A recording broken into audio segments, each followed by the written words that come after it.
ni nyuma y'igihe kinini cyane hibazwa hagati y'igi n'inkoko icyabanje kubaho.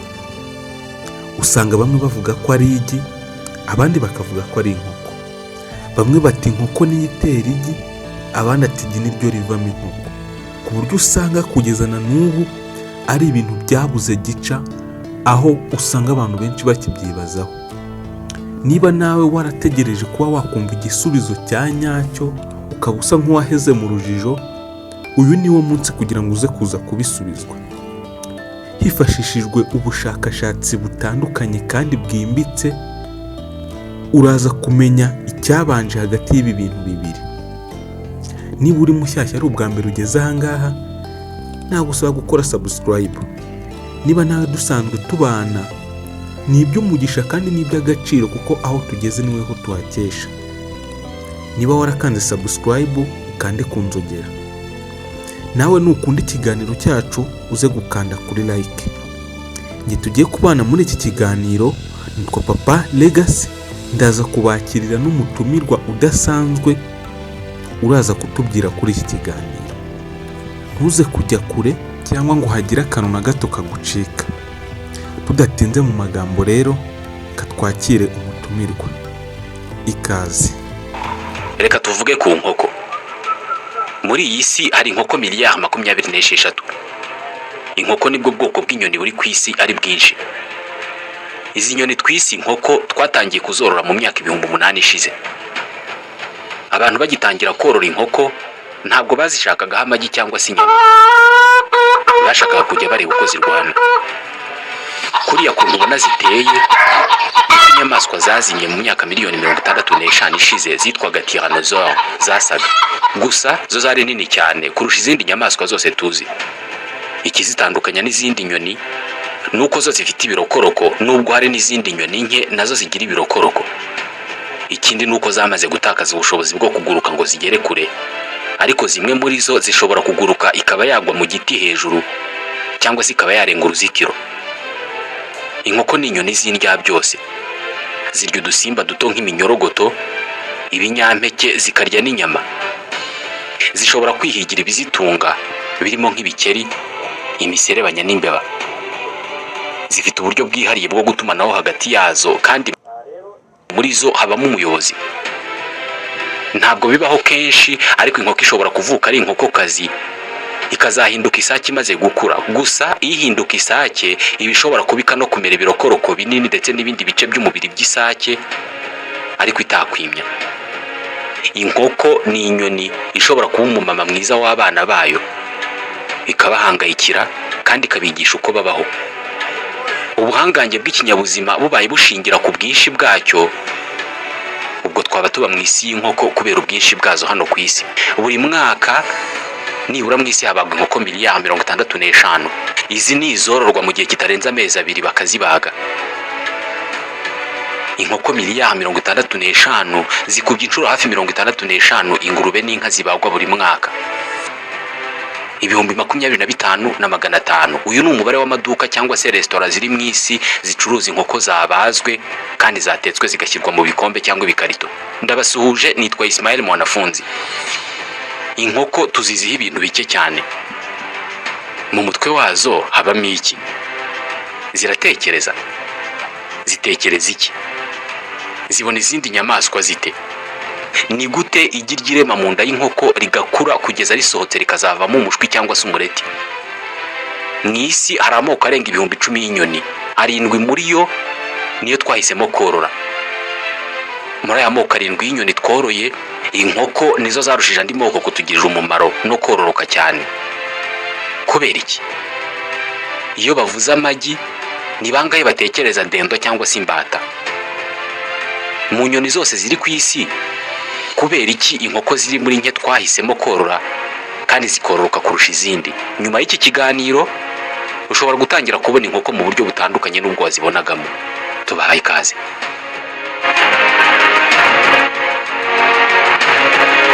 Iyo abantu babwiye umuntu ngo afite ubwonko nk'ubw'inyoni, baba bashaka kuvuga ko uwo muntu ari umunyabwenge buke. Bavuga ko uwo muntu ari bird brain. Niba inyoni zigira ubwenge buke, kubera iki inkoko ziri mu nyoni zagize ubushobozi bwo kororoka cyane kandi zigakundwa n'abantu kurusha izindi? Nibyo zigira inyama abantu bakunda kandi zitera amagi, ariko ntabwo arizo zonyine zifite ubu bushobozi. Dore zimwe mu mpamvu zatumye abantu bahitamo korora inkoko mu zindi nyoni zose ziri ku isi. Inkoko ni ntoya mu bunini ku buryo byoroshye kuzitunga, cyane cyane ko zidashobora no kuguruka ngo zigere kure cyangwa ngo ziguruke umwanya munini. Amababa yazo ni mato kandi inyama zituma inyoni ziguruka ku nkoko ni nini cyane kandi ziraremereye. Ibi bituma zigorwa cyane no kwiterura ngo ziguruke. Kera tutaratangira kuzorora zashoboraga kuguruka nk'izindi nyoni zose, ariko uko twagiye tuzorora imyaka igashira, imiterere y'imibiri yazo yagiye ihinduka kugeza zibaye inkoko tubona uyu munsi. Kuba nto no kuba ziryoha byonyine ntabwo ari byo byonyine byatumye abantu bazihitamo ngo bazorore bazikuye mu zindi nyoni zose. Niba woroye inkoko mu rugo, uko zaba zingana kose mu mubare, zirimo imwe iziyobora kandi zose zirayizi. Zifite uburyo bwazo bwo kubahana kandi buzifasha kubana neza. Inkoko nini ifite ingufu kandi ifite ubuzima bwiza, ni ukuvuga itarwaye, inshuro nyinshi niyo iba umuyobozi w'izindi. Ntabwo ivukana ubuyobozi, ahubwo irabuharanira. Iyo zibonye ibiryo, yibashije gucura izindi no kuzirwanya ku buryo irya byinshi, ubwo ziheraho ziyubaha zikanayitinya, ikabifasha ubuyobozi ryo. Kuva icyo gihe niyo itangira kugicunga niba hari igikoko kiri hafi nk'agace gishobora kuzibuza umutekano, ikaburira izindi zikajya kwihisha. Niyo ihita ifata inshingano zo gushakisha hari ibyo kurya, ikamenyesha izindi. Iyo mu nkoko harimo isake, inshuro nyinshi niyo ifata izi nshingano, ariko ntabwo ari buri gihe. Iyo nta sake zirimo, ubwirusha izindi ngufu niyo iziyobora. Abashakashatsi mu by'imibereho y'inyamaswa bemeza ko inkoko ziba zibayeho neza kandi zitekanye iyo zitarimo isake. Isake zikunda kubangamira izindi nkoko zose biri kumwe. Zikunda kwimya hafi buri nkoko kaziri aho, kandi zigira igitugu gituma zishaka ko ibyiza byose byaba ibyazo. Iyo mu nkoko harimo isake nyinshi n'inkoko kazi nke, ho biba bibi cyane. Imibereho isanzwe yo kubahana no kubana mu mutuzo yose irahinduka. Mu nkoko iyo hajemo inkoko nshya, kenshi ihura n'ibibazo bikomeye kubera ko inshuro nyinshi ntabwo ziyishimira. Ibimeze nk'umwana mushya ugiye ku ishuri. Ibigomba kwishakira umwanya wayo, kubahwa cyangwa se gusuzugurwa. Ibi biterwa n'uko yitwara. Abantu boroye inkoko kera barabizi ko iyo bazanaga inkoko nshya mu zindi, wenda ari nk'iyo baguze cyangwa se baragijwe, bayishyiraga ku ishyiga, bamwe bakayifata umunwa bakayidondesha ku ishyiga ngo kugira ngo itazatorongera ikigendera cyangwa se ikagirara cyangwa igatera mu gasozi. Inkoko yateraga mu gasozi cyangwa yararaga mu gasozi byabaga ari ikibazo gikomeye cyane kuri nyirayo. Gusa gufata icyemezo cyo kujya kurara no gutera mu gasozi bishobora guterwa n'uko izindi zitayikunda cyangwa se ziyihohotera. Ku isegonda rya mbere iyo inkoko zikibona indi nshya izizanywemo, zibanza gutuza umwanya muto, niba zatoraga zikabihagarika, zikabanza kuyitegereza. Zisa n'izirekuye amababa yazo agasa n'amanutse cyangwa se aguye hasi. Iki ni ikimenyetso cy'uko zinjiwemo n'inkoko nshya zitamenyereye, zikaba zitazi uburyo bwo kuyifata, niba zigomba kuyikunda cyangwa se kuyishisha. Inshuro nyinshi birangira zinarwanye. Inkoko zigira ubwonko ariko bubahagana mu gice cy'inyuma cy'agahanga kazo. Hari abantu babwiwe ko inkoko ishobora kwiruka mu gihe kigera ku munota umwe cyangwa se unarenga, kandi bayiciye umutwe. Ibi nibyo. Iyo bayikuyeho umutwe, birumvikana ibice byayo by'umubiri bihita bitandukana n'ubwonko bwayo, ariko kubera ko haba hakiri umwuka urimo ikinyabutabire cya oxygene ukirimo kwiruka mu bice bitandukanye by'umubiri wayo, kubera ko ubwonko buba butagira, amaguru yayo atangira kwinyeganyeza, ikaba yakwiruka akanya gato, ariko ntabwo ibizi byirimo gukora. Aba ari amasegonda yayo ya nyuma ngo ipfe bidasubirwaho. Umva iyi nkuru. Hari inkoko bivugwa ko yamaze amezi 18 iriho kandi yaraciwe umutwe, umwaka n'amezi 6. Ni inkuru yanditswe mu binyamakuru byinshi, ariko njye nayisomye mu cyitwa chickenandchicksinfo.com. Ni inkuru ivuga ko mu 1945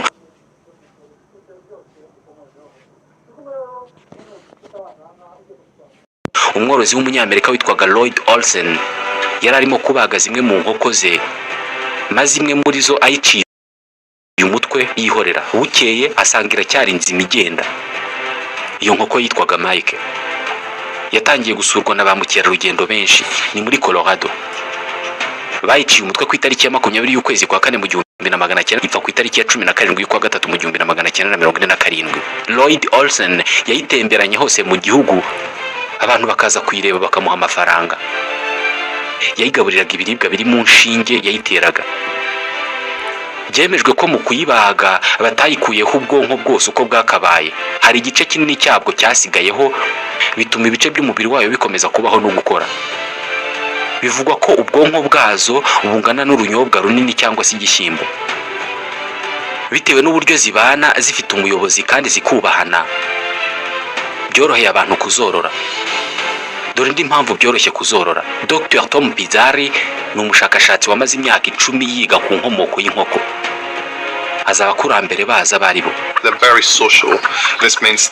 Zizi kubana hagati yazo, ari nabyo bifasha abantu kuzitunga ari nyinshi. Ikindi cyiza cyazo ni uko zirya ibiryo by'amoko atandukanye.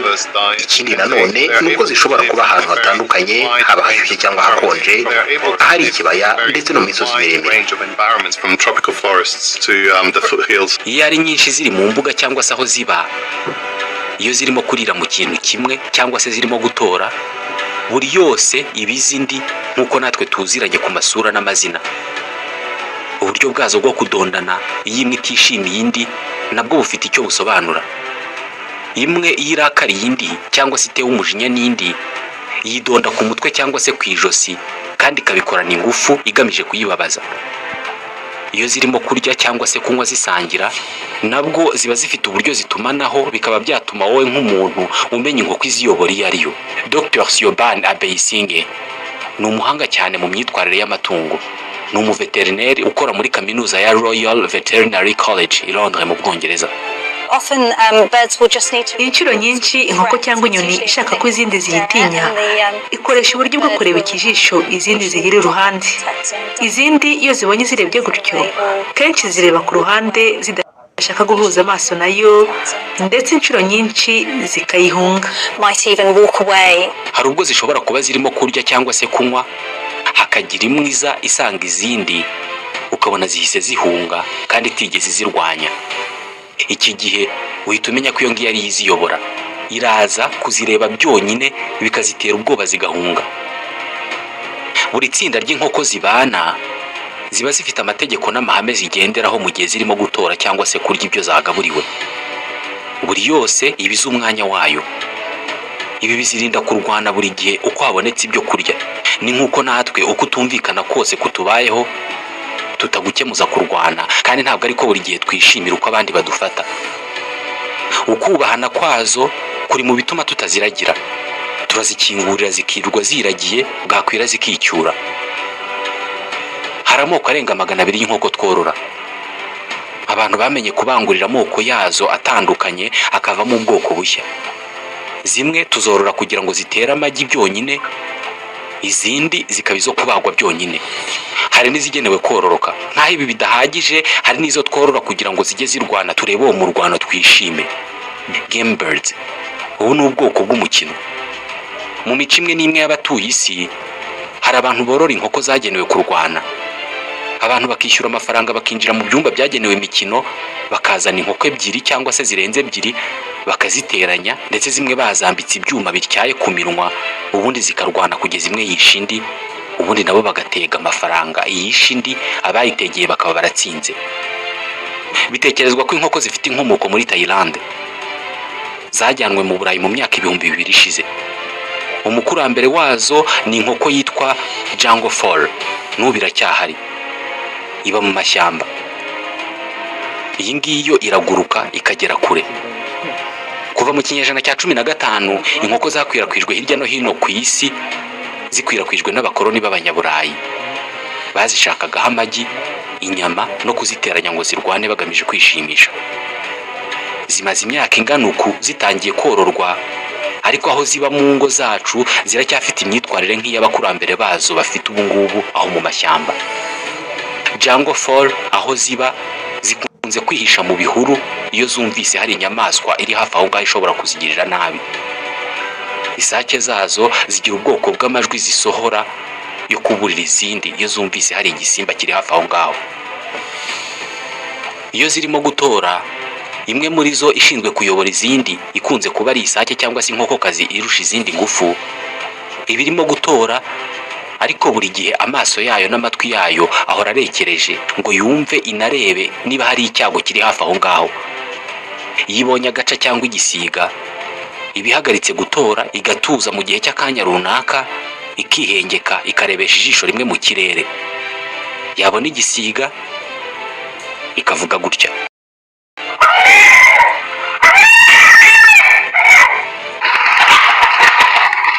Izindi zihita ziruka zikajya kwihisha aho zibonye ubwihisho hose hafi aho ngaho.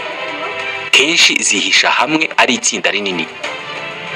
Iyi ni imyitwarire zigira iyo zibonye agaca. Zifite ubundi buryo zitwaramo iyo zibonye umuhari cyangwa iyindi nyamaswa igendera ku butaka. Usibye umuntu, umuhari niyo nyamaswa ya kabiri ikunda kurya inkoko cyane.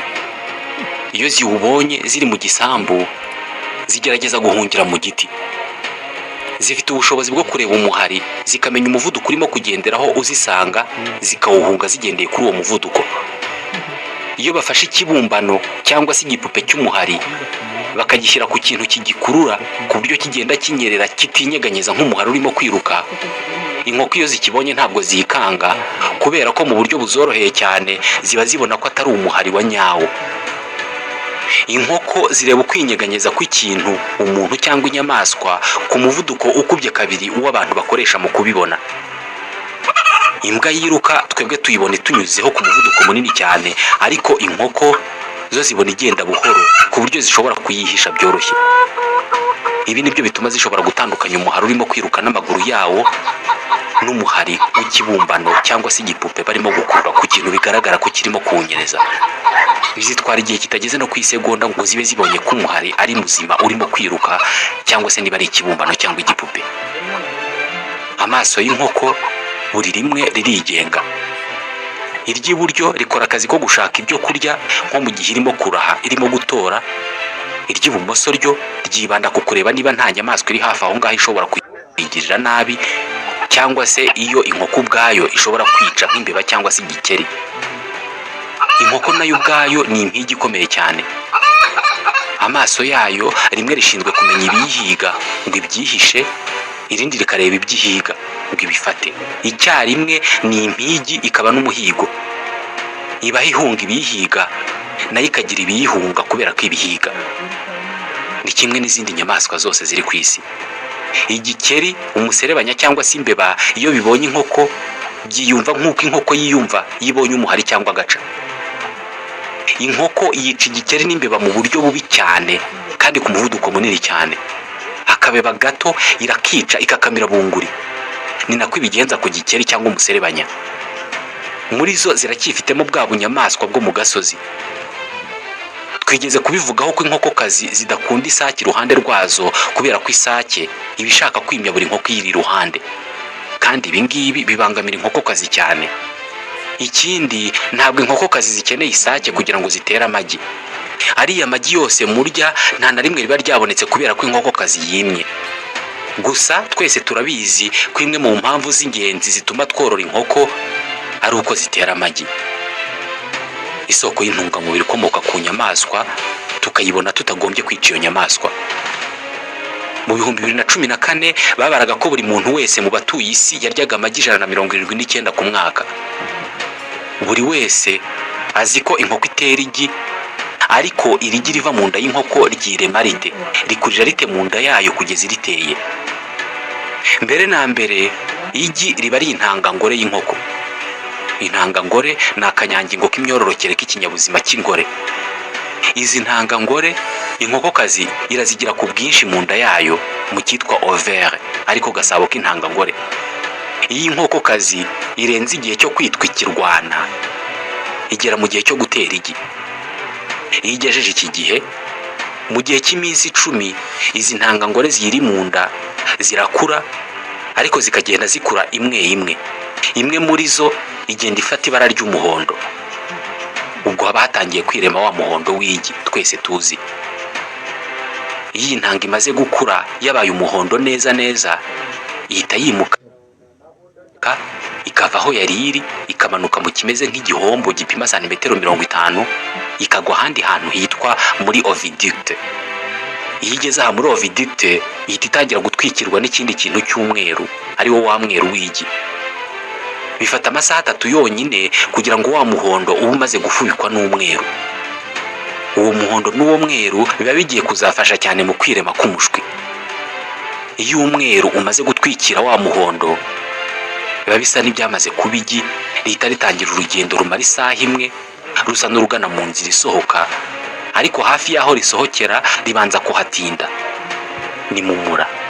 Ahangaha rihamara amasaha 19, rikazamo amazi, rikabyimba, rikaba rinini. Ni naho rifatira iriya miterere turibonana. Rigihindukiza inshuro nyinshi, ari nabwo inkoko itangira kurema kiriya gishishwa cy'inyuma cy'igi gikomeye cyane. Niko kazi gakomeye inkoko ikora mu gukora igi. Biyisaba ikigoroba cyose n'ijoro ryose kugira ngo ikore kiriya gishishwa cy'inyuma cy'igi. Kiriya gihu igikoresha ibintu bimeze nk'ifu bikoze mu kinyabutabire cya calcium, biza bivuye mu magufa yayo bikiyomeka kuri wa mweru na wa muhondo w'igi, maze bikaza gukomera. Igi nicyo kintu gikomeye nk'ibuye gikorwa n'inyamaswa mu gihe gito kurusha ibindi bintu byose inyamaswa ishobora gukora mu buzima bwayo. Mu gihe ibyo ngibyo birimo kuba, ni wa muhondo na wa mweru biba birimo kwitandukanya. Kenshi ibi ngibi biba mu ijoro. Iyo birangiye byose, inkoko isohora ryagi, maze mwabyuka mu gitondo mugasanga inkoko yateye igi. Iyo igi rimaze gusohoka mu nkoko, urugendo rwo gukora irindi ruhita rutangira. Indi ntangangore imwe muri za zindi ihita nayo imanuka, urugendo rwo gukora igi rukongera rugatangira.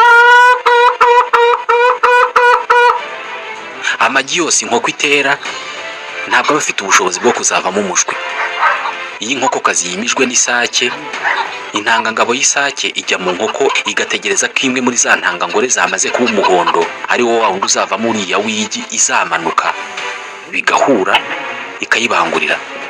Intangangabo ibangurira igi ririmo kwirema. Iyo ibi ngibi bibayeho, ryagira izava muri uwo muhondo, inkoko iritera ribangura, ku buryo inkoko nirirarira rizavamo umushwi. Ariko iyi nkokokazi itigeze yima, itera amagi atabanguriye, adashobora kuzavamo umushwi. Mu magi yose inkoko itera hari ubwo haba harimo abanguriye, ariko hakabamo n'atabanguriye. Gusa yose turayarya, abanguriye n'atabanguriye.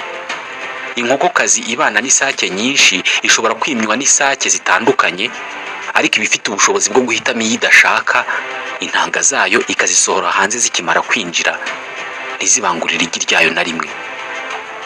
Ubundi inyamaswa zose z'inyamabere zikora amagi, usibye ko zo ziyarekera mu nda zazo. Kuba buri nyamabere yororoka binyuze mu igi bituma hari abemeza ko kubaho hagati y'igi n'inkoko habanje igi, bitewe n'uko inyamabere zose ziva mu igi, ubwo wasanga hari inyamabere yabyaye inyamaswa yaje kuvamo inkoko.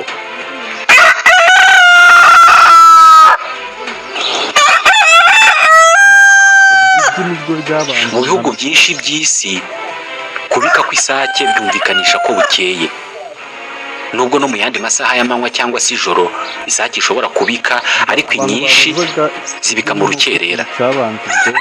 Ubushakashatsi bwinshi kuri iyi ngingo buvuga ko isake ikoresha isaha yayo yo mu mubiri. Umubiri wayo uzi kubara amasaha 12 y'urumuri n'amasaha 12 y'umwijima, bityo buri gihe ikabika ari uko urumuri rutangiye kuza. Uramutse uyishyize mu mwijima mu gihe cy'iminsi myinshi, ishobora gukomeza kujya ibika ku masaha amwe, ariko byatinda bigashira. Byanditse mu kinyamakuru cyitwa Smithsonian Magazine. Mu korora inkoko, abantu barazihinduye cyane mu birebana n'imyitwarire yazo. Mu ntambara ya kabiri y'isi mu bihugu by'Uburayi, cyane cyane mu Bwongereza, ibyo kurya byarabuze cyane, ku buryo nk'amagi menshi yaribwaga muri iki gihugu yabaga ari amagi y'ifu, nayo batumizaga mu mahanga. Iyi ntambara ikirangira, hahise hashyirwa ingufu mu kongera ingano y'ibiribwa, maze inkoko zibonwa nk'igisubizo kirambye. Mu myaka y'1940, ubworozi bw'inkoko bwakorwaga hose mu byaro byo mu Bwongereza. Bazororaga cyane bazishakaho amagi, hanyuma bakazibaga ari uko igihe cyo gutera amagi kirangiye. Mu 1953 noneho ubwo Abongereza bakuye ubwoko bushya bw'inkoko muri Leta Zunze Ubumwe za Amerika. Izi zarororokaga cyane, ari nabwo batangiye korora inkoko za kijyambere. Iki gihe batangiye korora amoko abiri y'ingenzi y'inkoko. Hari izo kubaga, hakaba n'izo bari bakeneyeho amagi yonyine. None dore uyu munsi inyinshi mu nkoko abanyamujyi barya nta n'imwe iba yarateye igi. Baba barazororeye kuzibaga byonyine. Mu 1950 buri mwaka Abongereza baryaga inkoko miliyoni 1. Mu 1960 inkuru yarahindutse, buri mwaka baryaga inkoko miliyoni 200. Miliyoni 60 zamaraga ubuzima bwazo bwose zitera amagi nayo yo kurya. Uyu munsi inkoko zabaye urutirigongo rw'imirire y'abatuye ibihugu bikize. Abantu bahinduye inkoko ku rwego rutari rwarigeze kubaho mbere. Twazihinduriye umuvuduko wo kororoka ndetse n'ingano y'amagi zitera yariyongereye. Ubusanzwe inyoni zikura ku muvuduko munini cyane kubera ko hari inyoni ivuka mu kwezi kwa 5, mu kwa 9 ikaba ishobora kuguruka intera nini cyane, ikaba yakwimuka ikajya gutura mu kindi gihugu. Uyu munsi inkoko zagenewe kubagwa ishobora kubikuze ku buryo yabagwa nyuma y'iminsi 48 ivutse. Kubirebana n'intera yo gutera igi rimwe n'irikurikiye, byo ni igi rimwe ku munsi, gusa bishobora kubaho ko inkoko yatera amagi 2 ku munsi, cyane cyane yari inkoko ikiri nto cyangwa se igaburirwa cyane, ariko ntabwo bibaho kenshi. Inkoko nyinshi abantu barya uyu munsi ziba zarabaye mu nzu kuva zivutse kugera bazishe. Zitandukanye na za zindi abantu bororaga kera, ziragira zikicyura, ziriwe zitora ziraha mu mbuga no mu nkengero z'urugo. Gusa izi ngizi zororerwa mu mazu nazo bazirekuye zikajya hanze, zihita zitangira kuraha no gutora nk'izindi zose. Gusa inyinshi muri izi iyo bazirekuye ziba zifite inzara nini cyane zashokonkuye zitatuma ziraha. Twigeze kuvuga ko inkoko ishobora kuvuka ari inkokokazi ariko yamara gukura ikazahinduka isake. Hari inkuru zitandukanye zagiye zandikwa mu binyamakuru aho aborozi bamwe b'inkoko bagiye babona imwe mu nkokokazi zabo igenda ihinduka isake buhoro buhoro. Iyo yatangiye gutera amagi irabanza igahagarika gutera, ubundi igatangira kubika, ubundi ikiyongera mu bunini, ikamera ibirokoroko n'imirizo yirabura nk'iy'isake, igatangira gutegeka izindi no gushaka kurwana kenshi kandi atari ko byari bisanzwe mbere. Iyi ngingo ishami rishinzwe ubumenyi bw'ibiribwa n'ubuhinzi muri kaminuza ya Floride muri Leta Zunze Ubumwe za Amerika bayikozeho ubushakashatsi.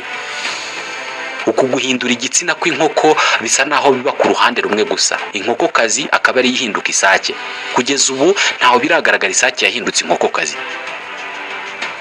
Dore uko bigenda. Ubundi iyi nkokokazi imaze kwimywa n'isake, hanyuma igira ikamanuka rigahura n'intangangabo ya sake rikaba rirabanguriwe. Mu kurema utunyangingo tuzavamo umushwi hirema ibitsina bibiri, igitsina gabo n'igitsina gore. Muri uko kwirema iyi imisemburo ya kigore iganje, hahita havuka agasabo k'intangangore kakajya ku ruhande rw'ibumoso rw'ahazaba mu nda ya nkoko nivuka. Ku ruhande rw'iburyo haba hari akandi gasabo k'intangangabo, ariko ko kaba gasinziriye kadakora. Aha ni ku nkokokazi. Buriya inkokokazi ziba zifite agasabo k'intangangore ibumoso karimo intangangore arizo za zindi zizavamo amagi iyo nkoko nikura, ariko iburyo haba hari n'agasabo k'intangangabo ariko zidakora, ziba zisinziriye, ziba mu cyitwa gonade droite. Bijya bibaho rero ko inkokokazi ishobora kugira uburwayi runaka, hari nk'indwara yitwa kyste ovarien cyangwa se na kanseri ishobora gutuma ka gasabo k'intangangore k'ibumoso gacika intege kakananirwa gukora. Rimwe na rimwe nubwo bitabaho kenshi, iyo aka gasabo k'intangangore gahagaritse gukora, ka kandi k'iburyo karimo intangangabo gashobora guhita gatangira gukora.